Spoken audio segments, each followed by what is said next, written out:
Guys finally ট্রেনটা কোঠায় রূপান্তরিত হয়েছে। এবার দেখি ট্রেন মারা পুরো কোঠা হয়ে গেছে, মনে হচ্ছে সোনাগাছি চলে এসেছি। ফাইনালি আমি হাওড়া স্টেশনে ঝাড় দেওয়ার কাজ পেয়ে গেছি। ঠিক আছে, এইটা হচ্ছে ট্রেন। ঠিক আছে, এটাকে আমাকে ঝাড় দিতে হবে। ফাইনালি আমি গভর্নমেন্টের আন্ডারে কাজ করবো এবার থেকে। এটা হচ্ছে ট্রেনের বাথরুম। হচ্ছে বাথরুম আমাকে পরিষ্কার করতে হবে, আয়না ফায়না আমাকে পরিষ্কার করতে করলে আমাকে 20-30 হাজার টাকা মতন দেওয়া হবে, সরকার বলেছে। তো আমার তো লাইফ সেট এখন। তো কেউ যদি কোনো গভর্নমেন্টওয়ালা চাকরি ছেলে চেয়ে থাকো তো আমাকে টেক্সট করতে পারো, আমি একদম ফ্রি আছি। ঠিক আছে, একদম হ্যান্ডসাম ছেলে, একদম পুরো একদম ঋত্বিক রোশনের ফেদা লাগছে পুরো। এখন লাঞ্চ টাইম চলছে, তাই আমি এখন রেস্টে আছি। ঠিক আছে, আর আমার সাথে একটা আরেকজনও জব পেয়েছে, তাকে দেখি। পুরো পশিলিকার টাইম চলছে। ঠিক আছে, জাস্ট কিডিং গাইজ, আমরা ভাইজ্যাক যাচ্ছি অ্যাকচুয়ালি। क्या बक रहे हो मादरचोद। তো দেখতে থাকো, খুব মজা হবে। ওকে চলো। আমার সাথে আমার একটা ভাই যাচ্ছে, ভাইটাকে হাই হাত দেখা। ব্রাদার একদম এইসব ফালতু ব্লগটা করছিস, ফালতু নয় ভাই। ঠিক আছে, এই নোটে ও কমিটেড। ঠিক আছে, আমি সিঙ্গেল। ঠিক আছে, তো ভাই ব্লিঙ্কিট থেকে পার্সেল এসেছে আমার, দেখি কি এসেছে।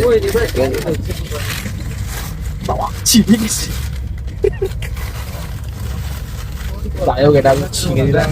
একটা তাওয়াল দিয়েছে আমাকে, এই তাওয়ালটা আমি বাড়ি নিয়ে যাবো। আর একটা দুটো চাদর দিয়েছে, এই চাদরগুলো আমি বাড়ি নিয়ে গিয়ে, না এত ভাইজ্যাক যাচ্ছি, ভাইজ্যাকে গিয়ে রেল স্টেশনে পেয়ে যাবো 60 টাকা করে।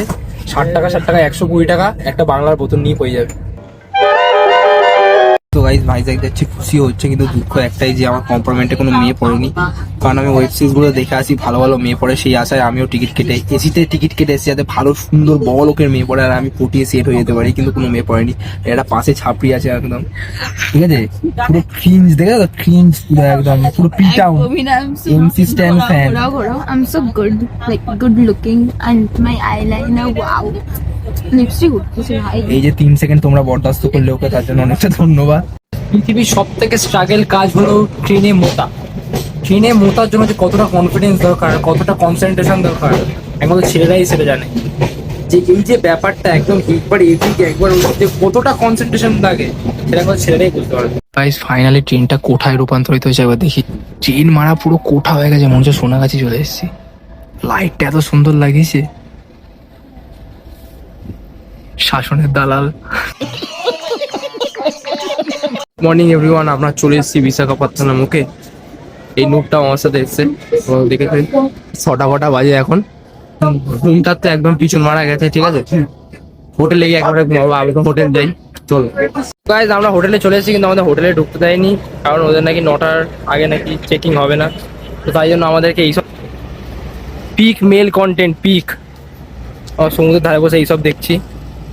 আর হেভি জিনিস দেখে তোমাদেরকে। লাইফ তো ভাই এরা কাটাচ্ছে, ভাই অন্ধ্রপ্রদেশের লোকেরা কাটাচ্ছে। এইখানে বিচ, এখানে এরা ক্রিকেট খেলছে, ভাই আলাদাই ভাই, আমরাই বেকার।